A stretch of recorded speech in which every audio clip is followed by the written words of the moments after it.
Hello, lovely viewers. God bless you, and I'm happy to come your way once again. In my previous video, I started explaining the book of Romans, chapter 1, verse 1 to the verse 7. Today, I'm going to continue from the verse 8 to the verse 15. So I read. First, I thank God through Jesus Christ for all of you, because your faith is being reported all over the world.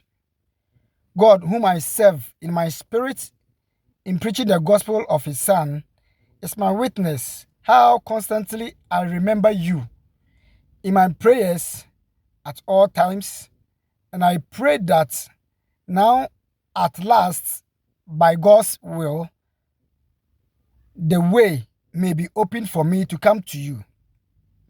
I long to see you so that I may impart to you some spiritual gifts to make you strong.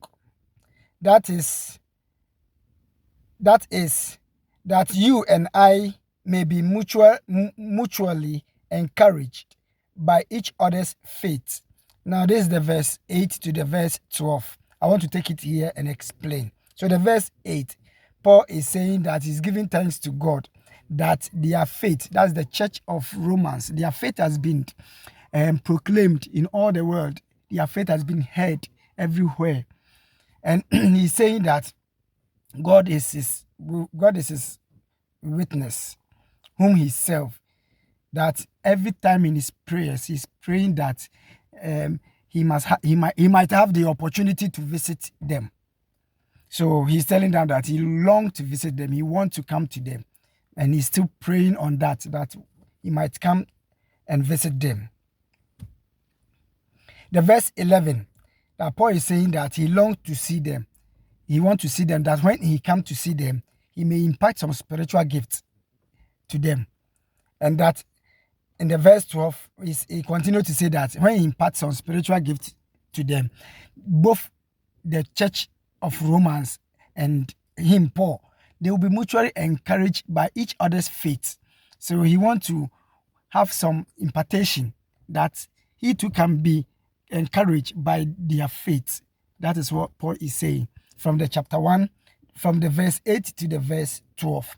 So I want to take it from the verse 13 to the verse 15 so that I explain that one. The verse 13, I do not want you to be unaware, brothers and sisters, that I planned many times to come to you, but have been prevented from doing so until now, in order that I might have a harvest among you, just as I have among the Gentiles. I am obliged to both the Greeks and non-Greeks, both to the wise and the foolish.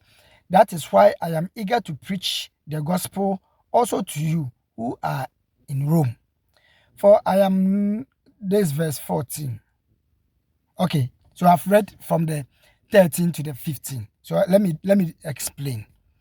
Okay, so Paul is also saying that he doesn't want them to be unaware how he wants to visit them, or how he is eager to visit them. He doesn't want them to be unaware of that intention.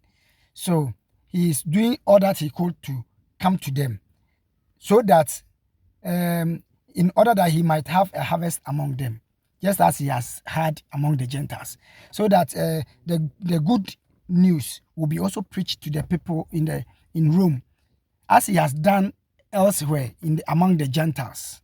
So that's what Paul is trying to say, that all that he has been doing among the Gentiles, he also want to do the same among the Jews, or among the Greeks also, or the people of Rome.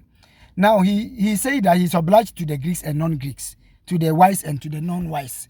In some translation, they will say to the Greeks and the barbarians. Now in those times, Paul, when they say the Greeks were seen as the civilized nation or civilized people. They were more educated. They were philosophers and the rest. And the other nations were not like that. So when you are un-Greek, or you are not a Greek, they see you to be uncivilized. So Paul was using this is a term. Paul was using this term so that they both to the Greeks and to the non-Greeks. Yeah, and some to the wise and to the foolish. So it doesn't mean that in terms of foolish is an insult or some people are foolish. No, that's the distinction. Those times the Greeks were seen to be more civilized and the rest were seen as non-civilized. So that terms were used in those days. So that is it. So Paul is saying that he wants to come to them. Now the verse 15, that is why I am eager to preach the gospel to you also who are in Rome. So Paul is so eager to preach to them. So the verse 8 to the verse 15, Paul is letting the people to know that first he have heard of their faith, and that he always wants them to know that even in his prayers, he wants to come and visit them, and he is doing everything to visit them, that he might impart some spiritual gifts so that both the people, the church of Rome and him may be mutually encouraged by each other's faith, and that he wants to, as he has done to the Gentiles, he also to do the same good work among the Greeks also. That's probably all he's saying within these verses. Thank you very much. Continue to watch the next videos, and probably you may watch the previous videos I have done.